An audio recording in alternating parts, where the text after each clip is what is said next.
Welcome back to the Lost Artistry Lash channel. Today I'll be walking you through how I create a soft hybrid set on my model. Let's get into it. As always, I like to begin every service with a cleanse to rid oils and debris from the lash line to help set me up for success. I'll never skip this step even if my client's natural lashes look clean, because oils are transparent. Just because you can't see them doesn't mean they aren't there. So we gotta do a thorough cleanse to ensure we're working on a clean base. Here, I'm tilting my client's head to the side and holding my bottle close to the inner corner and catching all of the water with a clean cloth on the side of my client's face. This helps rid all of the cleanser from the lash line so that there's no residue left on the lashes. As you may know, we carry 4 different types of eye pads at Lost Artistry. My all-time favorite is our standard gel eye pads, which is what I'm using today. I love them because they're sticky but not too sticky, making them a great option for both advanced and beginner lash artists. Now I'm using our Superbonder sealant as a primer to help speed up cure time and create a magnetic connection between the extension and the natural lash. Okay, now it's time to get to work on this lash set. I'm starting off by isolating the top layer so I can focus on building the shape of my set. The top layer will be 100% 0.15 matte classic lashes, and my goal is for the top layer to look nice and uniform at the tips.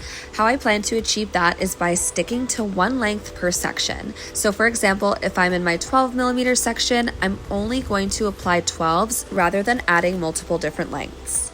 Once that top layer is complete, we can go ahead and remove the eye pads and start working on the middle and bottom layer.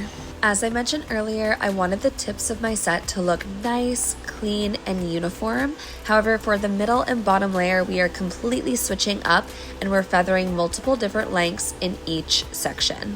This is going to help bring darkness to our set and blend all of those layers together seamlessly. The best part about feathering is there are no rules to follow. You can add as many different lengths in each section as you like. You can skip lengths. It's totally up to you. You can just have fun with it. If you would like a more detailed tutorial on feathering, go ahead and comment below and we'll send you the link to one of our videos.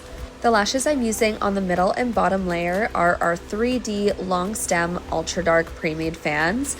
During our consultation, my client mentioned that she wanted a set that was natural, definitely not too dramatic, and since she already has dark natural lashes, it would be pretty easy to give her a dramatic look. So in order to keep the set tame but noticeable, I chose our 3D ultra dark lashes. And don't worry, at the end of this video, I'm going to add the full mapping so you can recreate this look on any one of your clients. Now it's time to wrap up the service with Superbonder, applying that nice and close to the lash line to lock in glue fumes and add elasticity to the bond, and doing a quick nano mist to soothe the eyes. And here is the final result. Would love to hear what you think in the comments down below. Be sure to give this video a thumbs up if you enjoyed and subscribe to our channel if you haven't already. Thanks so much for watching and we'll see you on the next video. Bye.